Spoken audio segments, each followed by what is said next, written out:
स्वागत है आप सभी का व्यवसाय अध्ययन के आज के इस वीडियो लेक्चर में। चयन की आधुनिक प्रवृत्तियाँ, मॉडर्न एटीट्यूड्स ऑफ सिलेक्शन। देखिए, चयन प्रक्रिया के साथ साथ मानव संसाधन प्रबंधन के अन्य क्षेत्रों में नवीन प्रवृत्तियाँ यानी कि मॉडर्न एटीट्यूड्स उभर कर धीरे धीरे सामने आ रहे हैं।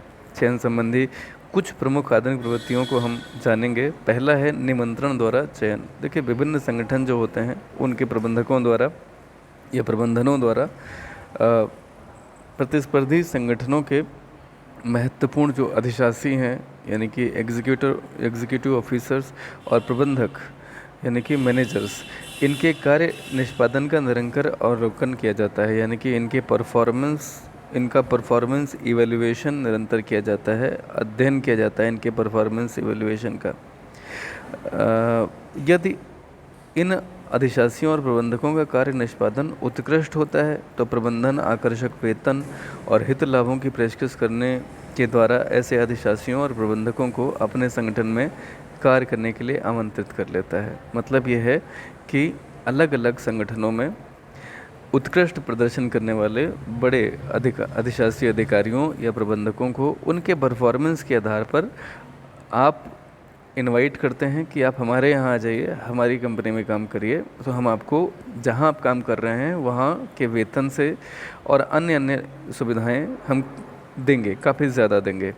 तो ये होता है निमंत्रण द्वारा चयन करना। ये हम बड़े अनुभवी और कुशल लोगों को इस तरह की पद्धति से चयनित करते हैं, लेकिन ये टॉप लेवल के अधिकारियों या प्रबंधकों के साथ ज़्यादा होता है। दूसरा होता है ठेका करना। देखिए, वर्तमान में संगठनों के लिए अति कुशलता के कार्यों को जारी रखने के लिए आपको विशेषज्ञों को नियुक्त करना होता है, स्पेशलिस्ट्स को नियुक्त करना होता है। और आज की अगर हम बात करें तो प्रौद्योगिकी में परिवर्तन होना अति कुशल कर्मचारियों की मांग में वृद्धि कर देता है। देखिए, जैसे ही नई प्रौद्योगिकी आती है उस प्रौद्योगिकी यानी कि टेक्नोलॉजी में एफिशिएंट कर्मचारियों की मांग बढ़ जाती है।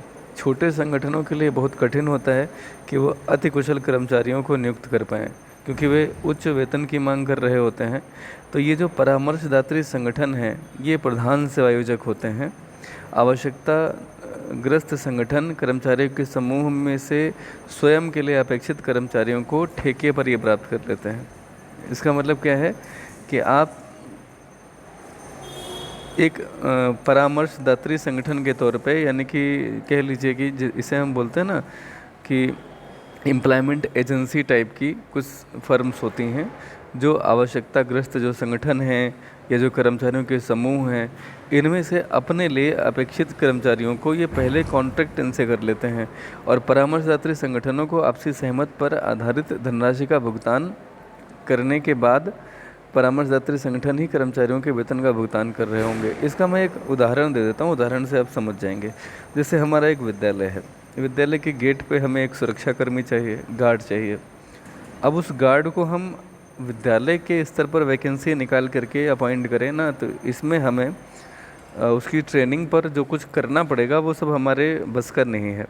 तो हम क्या करते हैं, हम किसी सुरक्षा कंपनी से, सिक्योरिटी कंपनी से हम बात कर लेते हैं जो इस तरह से गार्ड्स वगैरह प्रोवाइड करते हैं। तो वो कॉन्ट्रैक्टर के तौर पे हो जाएंगे, हम उन्हें इस तरह का कॉन्ट्रैक्ट दे देंगे। ठीक है, ये शायद आप समझ पाए होंगे बात को। अगर हम किसी सिक्योरिटी एजेंसी से या सिक्योरिटी कंपनी से अगर कोई गार्ड अपने कॉलेज में या अपने घर पे सुरक्षा के लिए मंगाते हैं तो ये ठेका करना के अंतर्गत सटीक उदाहरण होगा, आप शायद समझ गए होंगे। एक आता है 3600 चयन कार्यक्रम। ये समझ लीजिएगा, ये बहुत पूछा जाता है, काफ़ी ट्रिकी क्वेश्चंस के तौर पे ऑप्शन में भी आता है और एक नंबर के अति लघु उत्तरीय प्रश्न के तौर पे आ सकता है। सामान्यतः संगठनों के अंतर्गत वरिष्ठों के द्वारा ही चयन और परीक्षण और साक्षात्कारों का प्रशासन किया जाता है। मतलब भाई, कहीं कोई इंटरव्यू पैनल बनता है तो उसमें कौन लोग होते हैं जो चयनकर्ता के रूप में आते हैं? वही लोग होंगे जो सीनियर मोस्ट होते हैं, है ना। वे पद एवं अभ्यर्थी के बीच उपयुक्तता का निर्णय करते हैं और वही जो है तय करते हैं कि भाई इस पद के लिए कौन अभ्यर्थी उपयुक्त होंगे। परंतु इन भावी कर्मचारियों का ज्ञान, निपुणताएं एवं कार्य निष्पादन केवल वरिष्ठों को ही नहीं बल्कि उनके अधीनस्थों एवं समान स्तर के कर्मचारियों को भी प्रभावित करते हैं। अतः विभिन्न संगठनों ने अधीनस्थों और समान स्तर के कर्मचारियों को भी चयन परीक्षणों और साक्षात्कारों के प्रशासन में सम्मिलित करना प्रारंभ कर दिया है। यानी कि केवल सीनियर ही नहीं, देखिए जब आप कहीं काम करते हैं ना, तो आपके जो समान स्तर के कर्मचारी होते हैं, कलीग्स, और जो आपके सबॉर्डिनेट होते हैं, वह भी कहीं ना कहीं आपसे प्रभावित होते हैं। तो जब सिलेक्शन हो किसी बड़े अधिकारी का, तो उनके अधीनस्थों में से किसी एक सामर्थ्यवान व्यक्ति को इंटरव्यू पैनल में, या यूँ कहें कि चयन प्रक्रिया का हिस्सा बनाया जाए। इसी को हम चयन कार्यक्रम का 3600 चयन कार्यक्रम कहते हैं। अब बात करते हैं भर्ती और रिक्रूटमेंट में अंतर क्या है, भर्ती और चयन में अंतर क्या है, रिक्रूटमेंट में और सिलेक्शन में डिफरेंस क्या है। तो देखिए, भर्ती में भविष्य के लिए कर्मचारियों की खोज करके उन्हें आवेदन पत्र भेजने के लिए आप प्रोत्साहित करते हैं। ठीक है, भर्ती चयन से पहले की जाती है। भर्ती के विभिन्न स्रोत होते हैं। भर्ती में प्रार्थियों की संख्या बहुत ज़्यादा होती है।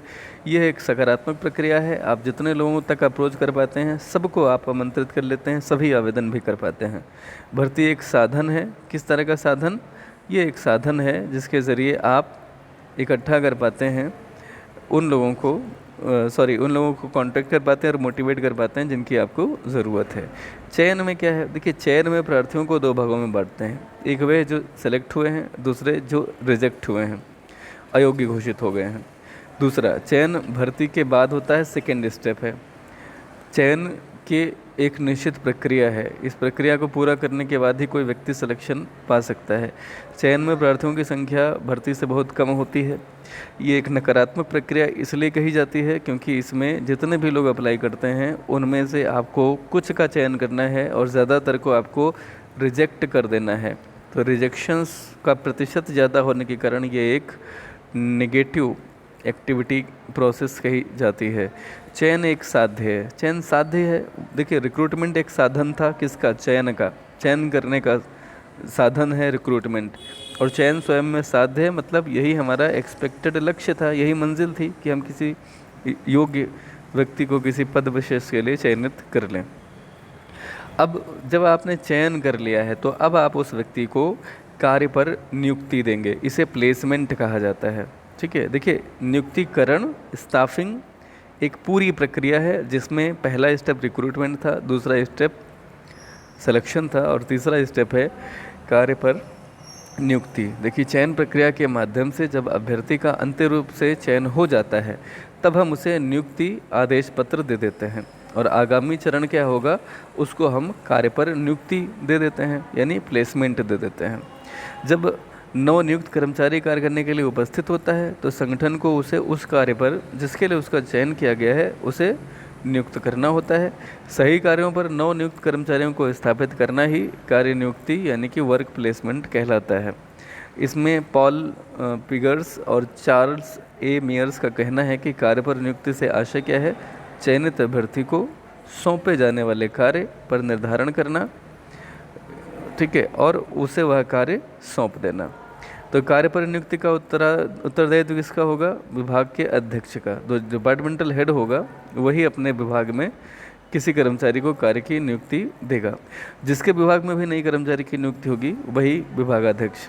प्रारंभ में नए कर्मचारी की कार्य पर नियुक्ति 6 महीने से 1 महीने तक परिवीक्षा अवधि होती है। परिवीक्षा का मतलब होता है प्रोबेशन पीरियड। इस पीरियड में उस कर्मचारी का अगर कार्य जो परफॉर्मेंस है, कार्य निष्पादन, वर्क परफॉर्मेंस, अगर वो अप टू मार्क नहीं है, तो उसे उसकी छुट्टी भी की जा सकती है, उसे निकाला भी जा सकता है। एक बार जो परिवीक्षा काल होता है वो पूरा हो जाता है जब, तो उसके बाद में उस कर्मचारी को यथा व्यवस्था स्थायी रूप में नियुक्त किया जा सकता है। बहुत कम स्थितियों में ही किसी कर्मचारी को प्रोबेशन पीरियड के अंतर्गत निकाला जाता है। ज़्यादातर लोग चूँकि स्वयं मेहनत करते हैं। एक बार जब आपने सिलेक्शन कर लिया है, तो आप निकालने के लिए सिलेक्शन थोड़ी करते हैं। आप चाहते हैं कि यह व्यक्ति अगर थोड़ा बहुत कमतर परफॉर्मेंस भी कर रहा है, तो उसे सुधारा जाए, उसे समझाया जाए, और ऐसा करने में अधिकतर विभागाध्यक्ष यानी कि मिडिल लेवल मैनेजर्स सफल भी हो जाते हैं। देखिए, कार्य पर नियुक्ति के बाद अगला जो कदम होता है वो प्रशिक्षण का होता है। तो हम थोड़ा सा जानेंगे कि प्रशिक्षण क्या होता है, इसकी कुछ परिभाषाएं जान लें। देखिए, इसमें सबसे अच्छी जो परिभाषा है वह सबसे पहले हम पढ़ेंगे, और उसके बाद में हम फिर आगे बढ़ेंगे।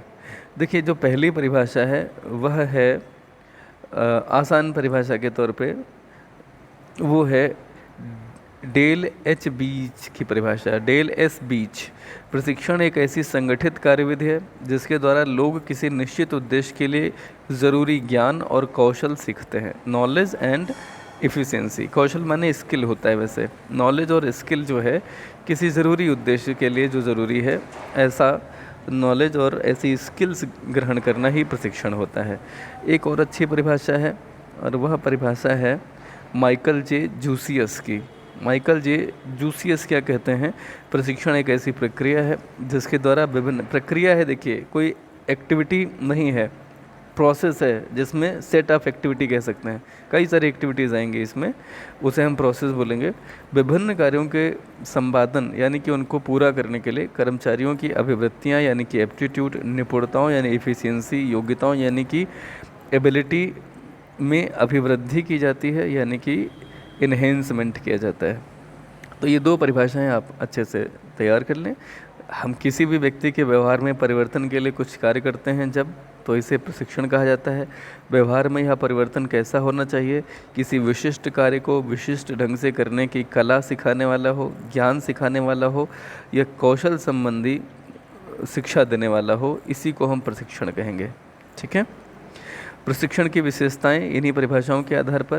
देखिए प्रशिक्षण से आशय है प्रशिक्षण कर्मचारी के विकास की एक सतत प्रक्रिया है, पहली बात। दूसरा, प्रशिक्षण कर्मचारियों के विकास का एक सुनिश्चित ढंग है। ठीक है। तीसरी बात, प्रशिक्षण से कर्मचारी के ज्ञान और कौशल में वृद्धि होती है, बढ़ोतरी होती है। प्रशिक्षण से कर्मचारी की कार्यक्षमता में भी वृद्धि होती है। प्रशिक्षण मानव पूंजी में साभिप्राय विनियोग है। प्रशिक्षण के ज़रिए आप ह्यूमन कैपिटल जो होती है उसमें एक तरह से इन्वेस्टमेंट करते हैं। देखिए प्रशिक्षण पे अच्छा खासा खर्चा होता है, इसे हम कैपिटल एक्सपेंडिचर कह सकते हैं क्योंकि ज़्यादा खर्चा होता है। और कैपिटल एक्सपेंडिचर यानी कि विनियोग, जब आप कहीं पे लंबे समय के लिए कोई पैसा लगाते हैं इस आशय से कि इसमें अच्छा खासा हमें रिटर्न मिलेगा, तो वही इन्वेस्टमेंट कहलाता है। ठीक है। तो आज ट्रेनिंग पे पैसा खर्च करना ताकि अब भविष्य में हमारे लिए ज़्यादा उपयोगी सिद्ध हों, तो इसको एक तरह से साभिप्राय मतलब सोचा समझा इन्वेस्टमेंट है। छठा, प्रशिक्षण की व्यवस्था करना उपक्रम का उत्तरदायित्व और आवश्यकता भी है। देखिए जिम्मेदारी भी है उपक्रम की कि आप अपने कर्मचारियों को प्रशिक्षित करें, और आपकी ज़रूरत भी है क्योंकि अगर अनट्रेंड कर्मचारी होंगे तो वो अच्छा परफॉर्म नहीं करेंगे। प्रशिक्षण से कर्मचारियों को आत्मसंतुष्टि मिलती है। अगर कर्मचारियों की ट्रेनिंग हो जाती है तो वह स्वयं में भी सेल्फ सेटिस्फाइड होते हैं, है ना। अब प्रशिक्षण के उद्देश्य क्या हैं इसे हम जानेंगे कल के वीडियो में। आज के लिए इतना ही। वीडियो यहाँ तक देखने के लिए आपका बहुत बहुत धन्यवाद। ऐसे ही वीडियोस देखते रहें और सीखते रहें। नमस्कार।